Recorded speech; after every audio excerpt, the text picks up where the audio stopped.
Hello everyone, my name is Michael Christie and I'm here today with Sheriff Jim Cummings.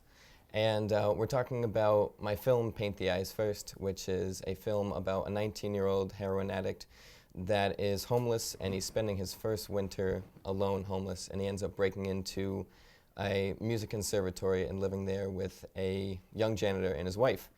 But today we have Jim Cummings here, and Jim is going to give us some information about this facility, what happens when someone's found using or if they're overdosed, so on and so forth, Vivitrol, and hopefully a lot of other useful information. So, Great. Jim, Yep, pleasure. nice to have you on the show. Nice to Thank be you so here. much. Yep. So, I really want to start off with just what happens if, one, you guys find someone using or OD'd, or you have to bring them back with Narcan. What's the next step that happens after that? Well, once they're revived, with Narcan, which now all of the local police departments carry, then they're usually they're transported to the hospital, and that's recommended because sometimes there's after effects, seizures and stuff like that can follow the overdose. So it's always recommended that they go to the emergency room, and then most of the local police departments now have a program with the local provider. And 2 or 3 days after the overdose, they'll go and visit the individual at his home and tell him what's available to help him in his recovery. Different types of programs, inpatient, outpatient, detox programs, and try to get them into recovery. And the hope being that this person just almost died. The police, fire department, whoever administered the Narcan saved their lives by that administration of this Narcan, and it might be a good time to get off of drugs and try to get your sobriety back and live a normal and productive life. So Exactly. that's what most of the law enforcement agencies here in Cape Cod are doing now. Oh, okay, great. And I know there's a stigma, of course, but if someone is having a problem or they're ODing, I know there's obviously a fear of calling the police. And I was recently watching the news, and one of the ladies being interviewed said the great part was the police officer said, because she ran up to him and was like, "We're not normally like this, we don't do this, we don't do this." And he was like, "We look at it as a disease right now. Like, there's no judgment, we're just trying to save you, get you back to health, and get you all set." I really want to see what you think about that, because I think it's super important that people do call right away. They don't wait because of fear or anything like that. Yeah, certainly the understanding is now that addiction is in fact a disease of the brain, and law enforcement is well aware of that. And the goal of somebody who's in a state of overdose is to revive them and save their life. We're really not interested in a drug prosecution or anything like that at that time. Now, that's not to say that if someone was overdosed and there were 3 kilos on the table, that something wouldn't be done, because obviously you're talking about somebody who's dealing it. But it is to help that person, first of all, recover from the overdose, and then the follow-up to make sure that we offer whatever we can to make sure that they have an opportunity to get into recovery and lead a productive life. Exactly, yeah. So then going from that, if someone does find themselves in jail or incarcerated, and here specifically, I know you guys have a Vivitrol program, and I know you guys kind of run this as, I saw in an interview with you, you said, well, you're here, we might as well try to build on that and get you better and get you, so when you're back out, you are clean and you can move forward. Can you just basically start to go over that, and then we'll move into Vivitrol? Sure. If someone is sentenced here, maximum sentence is 2.5 years. Average sentence is about 13 months. So that's a fairly good amount of time to work with somebody who's in addiction. And when most people come to us, they're probably going to be sick. They're probably going to detox from whatever drug they're on, whether it's heroin or pharmaceuticals, some of the many other drugs out there. So our medical staff will help them detox. We do that using mild medications, or if they're really in tough shape as far as the detoxing goes, and that happens on occasion, we'll actually send them to the local hospital where they can detox there. And then once they're detoxed, we explain to them the different programs we have and what opportunities they have relative to improving their life. And our main program is our RSAT program. It stands for Residential Substance Abuse Treatment, and it's a therapeutic community that's separate from the rest of the jail. They have their own housing unit. They wear different clothing. It's very regimented, and it teaches not only the dangers of drug use, but also teaches different life skills. We have a local bank that comes in and teaches them about financial management, and we have an anger management class that's on their parenting class, along with the discipline and taking responsibility for your actions. And we basically teach folks how to rethink. How do you adjust when somebody comes up and gets in your face, and instead of in the past they might have taken a swing at them, now we tell them how to talk to people and work their way out of things, so that they don't resort to violence or many of the other things that people do that have them end up here in jail. And another part of that of the RSAT program is the use of a new drug treatment program using a drug called Vivitrol. What Vivitrol does is it blocks the receptors on the brain that give you the euphoria from opiates and alcohol.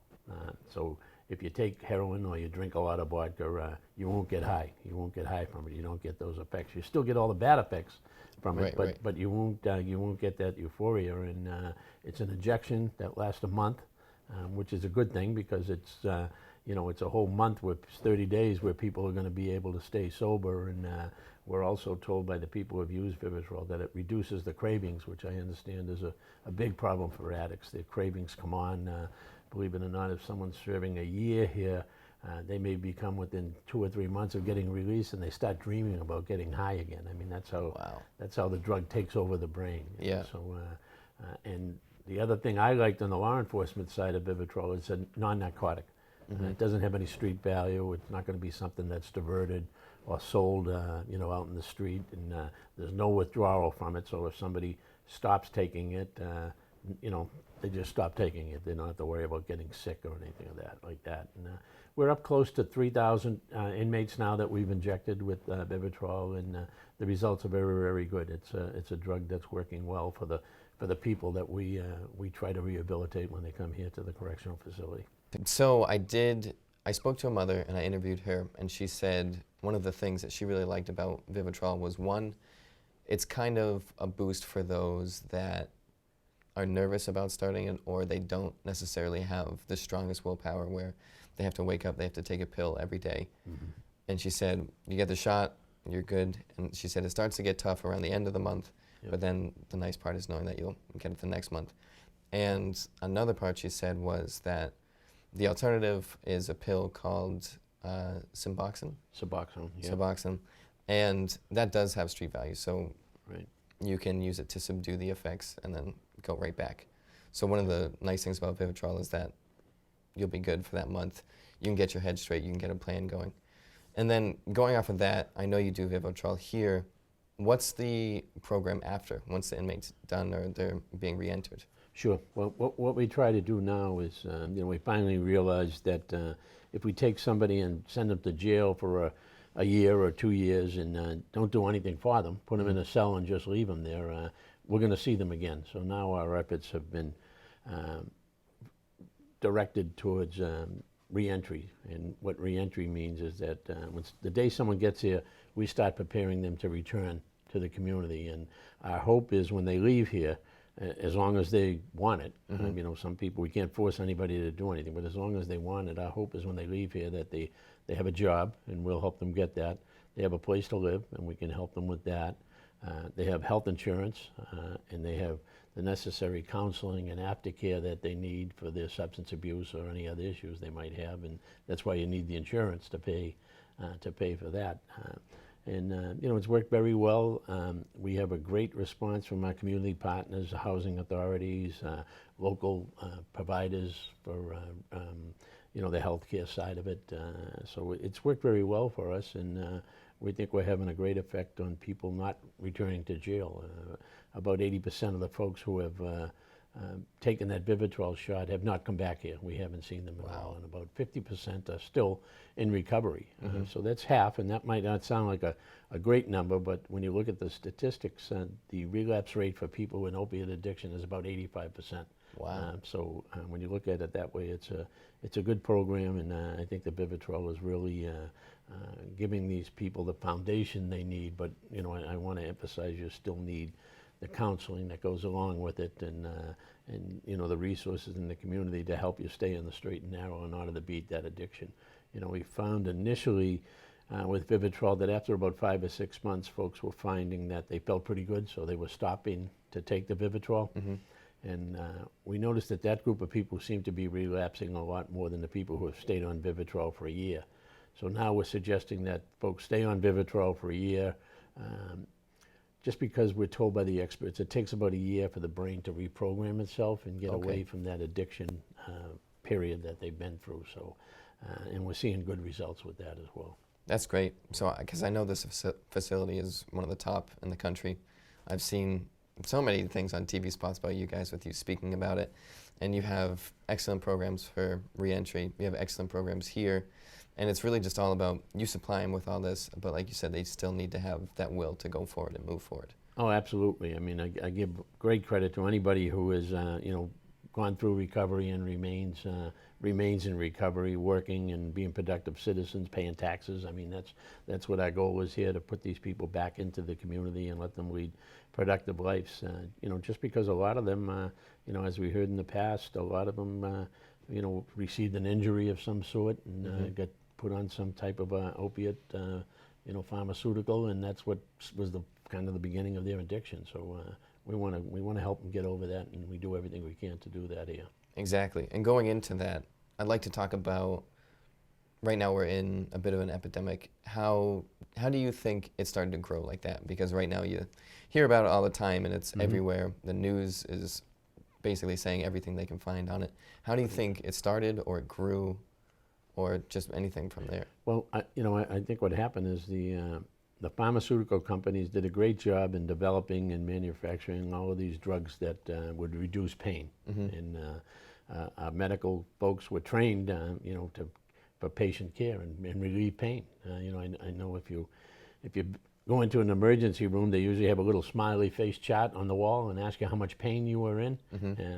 So they had all these great drugs, so they gave them to people to reduce their pain, but at the time, nobody paid any attention to the fact that these drugs could be addictive. And so I think that's how we got a lot of the folks that are addicted to pharmaceuticals started. And then in the state of Florida, they basically had like a pain clinic on every corner in Florida. So what was happening is folks from here, from Cape Cod, would hop in the car and drive down to Florida and hit as many pain clinics as they could and get as many pharmaceuticals as they could and come back here and sell Vicodin and OxyContin, oxycodone here on the street. And how their customers came from the folks who started with a prescription and then eventually were taken off of that prescription. So they still wanted, you know, becoming addicted, they still wanted the pharmaceuticals that they were at one time getting from their doctor, who had now stopped it, so they went to the street drugs. Well, it got so bad that law enforcement and attorney generals and district attorneys and sheriffs wrote letters to the governor of Florida saying, hey, you know, you're polluting the rest of the country with these pain clinics you have down there. Well, the federal government got involved, raided the pain clinics in Florida, and that pretty much stopped that source of pharmaceuticals. So the folks who are now back here and addicted had nowhere to go. So they went to heroin. And that's how we end up with the big problem we have here today with the heroin abuse we have, which is very cheap, easy to get, and very addictive. So, you know, that's how we end up with, I think, the problems we get, along with the people who normally have addictive type personalities. Of course, and will become addicted anyways. I mean, we still have a lot of those folks as well that are now heroin addicts here. Right. So that originally kind of started from the thought of like you can't have pain, or you shouldn't have any pain. And then it grew from there, especially in Florida because of the centers of basically the whole methodology is, if there is that scale, like you said, you shouldn't even be a 1, you should be at a 0. Right. Okay. Right. So then going off of that, do you think, I know like fentanyl is relatively new, but do you think the demand, since it increased, now they're doing different types of drugs? Because I know fentanyl is new. I know there's another new one that came out that's very dangerous as well. Yep. Do you think since that demand's going up, there's now different kinds of drugs starting to come out? Yeah, well, I think now we have, you know, drugs like fentanyl that are made in a lab, you know, so you have these enterprising cartels and a lot from Mexico, it seems. And rather than grow poppies and process poppies and to make heroin, all they need to now do is get a chemist and give him a place to work, and he can come up and go in there and manufacture fentanyl or carfentanil, and then it gets used on the street. And unfortunately, I've talked to drug addicts that come here, and I've asked them if their friend dies of an overdose, and it's the dealers have a habit of getting a stamp and like stamping Mickey Mouse or Donald Duck, some type of thing like that on their packets of heroin that they sell. So you ask an addict if your friend dies from a packet of heroin stamped Mickey Mouse, was that something you would stay away from because it killed your friend? And they said, no, it's something we go looking for because we know it's a good high. Wow. So these folks, when they're in their addiction, they really have no fear of dying, don't think about dying. And as a matter of fact, I had another addict tell me that, or you look at some of the videos and you see the day in the life of a heroin addict is you wake up in the morning, you go and you try to get the money you need to buy more heroin, whether you panhandle or steal or whatever you might do. You go and you get the heroin, you shoot it up, and then you're high for the rest of the day. You go to sleep at night, you wake up the next day and you do the same thing all over again. It's all about getting the drug, and that's what happens when heroin takes over your brain. Wow. Yeah, it's a very strong addiction, and it's something that it seems, for people that don't do it, it's like, why wouldn't you just be able to stop? But it's really just your brain releases so much dopamine and gets you so hooked on that it's really all you can think of because your body thinks it needs it. Yeah, well, some people get addicted at the first injection. Sometimes it takes 2 or 3 times to shoot up before you get addicted. But once you're addicted, you have no control. Your brain is running you, and all the brain wants is more heroin. Right. It thinks it's in survival mode basically all the time. Right. So then, going off of that, do you see, or do you have any idea or any path you want to take to help reduce the epidemic or help the epidemic subside? Well, yep, we're continuing with our Vivitrol program here, and we've actually shared it with correctional facilities across the country. Numerous, a lot of folks have come here to learn about our program, and we've gone to a few of them, and we've gone to different gatherings of law enforcement and public safety folks to explain our program. So it's spreading across the country. Something new that we started here is, we don't only take sentenced people here. We also take people in a pretrial status. In other words, they're being held on some amount of bail or without any bail. And we found that a lot of these folks would stay with us for a year, and they go to court, and they'd be found guilty, and the judge would let them back into the street on time served because they had already served a year here. Well, we missed an opportunity to treat them at all. Exactly. So, yeah. So now we've made our RSAT program and our Vivitrol program available to pretrial people, so that while they're here, they have an opportunity to get the necessary treatment they need to help beat their addiction too. So we're hoping that that's something else that's going to help us. Oh, that's great. So I spoke to the mother that I interviewed about places to look for if you have a loved one that's addicted or an addict. If that loved one passed away, there's support groups. There's always people out there. What would you suggest for someone who doesn't want necessarily support? They just want to jump in and help this person, or the person themselves. What would be the next step they take if they say, I'm an addict, I want to get clean, where should I go? Do I call 911? Do I go to a rehab facility? Well, in Massachusetts, there's a hotline, an 800 number that they can call and get the necessary help from the, I think it's connected to the State Department of Public Health, and they have teams that'll actually go out and help people in crisis. Now where the crisis has gotten so much attention, there's a lot more community-based programs, a lot more companies now that are offering treatment for this. They advertise on TV all the time. So, and I think there's plenty of help out there. And if you make that step, you'll get the help you need to get into the right type of facility or get the right treatment that is necessary for you. Great. Well, thank you so much for talking and sitting down. All right. Pleasure to be here. Thank you guys so much. If you'd like to learn more about my project, you can click the link here.